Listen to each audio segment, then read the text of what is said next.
अस्सलाम वालेकुम दोस्तों, आज मैं आपके साथ शेयर कर रही हूँ चिकन वेजिटेबल स्पैगेटीज़ की रेसिपी, जो कि बहुत ही सिंपल इजी है। स्टेप बाय स्टेप प्रोसेस मैं आपको इसका बताती हूँ। मैंने हॉट बॉइलिंग वाटर के अंदर 1 पैकेट स्पैगेटीज़ डालकर उसको बॉईल कर लिया है। देन उसको छान कर हमने अलग करके रख लिया है।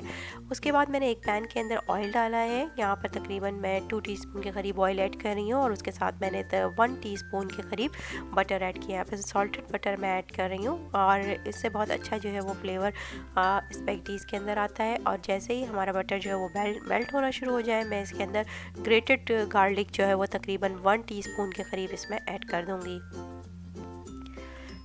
जैसे ही हमारा गार्लिक जो है वो सौते होता है, इसके अंदर थोड़ी सी फ्राइंग इसकी होना शुरू हो जाती है। देन हम इसके अंदर जो है वो 2 या 3 हरी मिर्चें, आप अपने टेस्ट के हिसाब से इसको स्पाइसेस को जो है वो मैनेज कर सकते हैं, मैंने यहाँ पर डाल दी है। उसके बाद मैं यहाँ पर मैंने बॉइल्ड चिकन ली थी, चिकन के पीसेस हैं ये शर्ट किए हुए, और वो मैंने इसके अंदर ऐड कर दिए हैं। अगर आप चाहें तो ये इस स्टेज पे कच्ची चिकन भी ऐड कर सकते हैं, या तो बहुत ही बोनलेस चिकन हो स्मॉल पीसेस के अंदर, या फिर आप चिकन का कीमा भी ऐड कर सकते हैं। और उसके साथ जो है वो यहाँ पर मैंने 1 टोमेटो लेकर उसकी स्किन पील करके वो डाल दिया है। सॉल्ट ऐड किया 1 टीस्पून के करीब, और रेड पेपर्स हम इसके अंदर ऐड कर रहे हैं।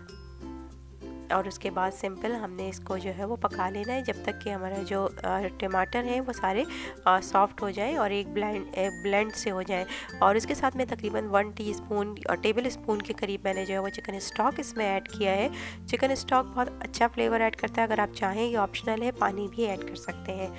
इसका मकसद सिर्फ हमने भूनना था। उसके बाद हमने इसके अंदर अपनी तमाम वेजिटेबल्स डालनी है, जिसके अंदर 1 कप के करीब मैंने कैरेट्स ऐड करी है, कैप्सिकम ऐड करी है, और स्लाइस की हुई 1 अनियन ऐड करी है। और उसके साथ यहाँ पे मैं रेड चिली पेस्ट इसके अंदर ऐड कर रही हूँ। अगर आपके पास रेड चिली पेस्ट नहीं है, 2 टीस्पून के करीब ऐड किया है, आप इसमें टोमेटो केचप भी ऐड कर सकते हैं। उसके साथ जो हमने स्पैगेटीज़ का बॉईल की थी, और उसके बाद मैंने इसको ठंडे पानी से वॉश कर लिया था, और उसके बाद जो है वो इसको छान लिया था ताकि तमाम पानी निकल जाए, और वो इसको अंदर ऐड कर दिया है। मैंने स्पैगेटीज़ के अंदर सॉल्ट नहीं डाला था, तो मैं इस स्टेज पे सॉल्ट ऐड कर रही हूँ, और हाफ़ टीस्पून के करीब अजीनोमोटो ऐड किया है। ये ऑप्शनल है, अगर आप चाहें तो नहीं ना भी डालें।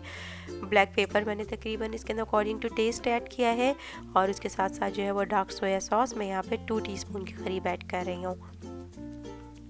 उसके बाद हमने इन तमाम इंग्रेडिएंट्स को प्रॉपरली मिक्स कर देना है स्पैगेटीज़ के अंदर।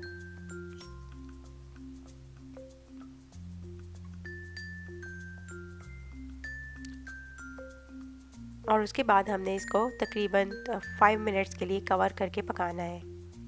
5 मिनट्स के बाद आप इसको डिश आउट कर सकते हैं, और हमारी स्पैगेटीज़ जो है वो बिल्कुल रेडी है।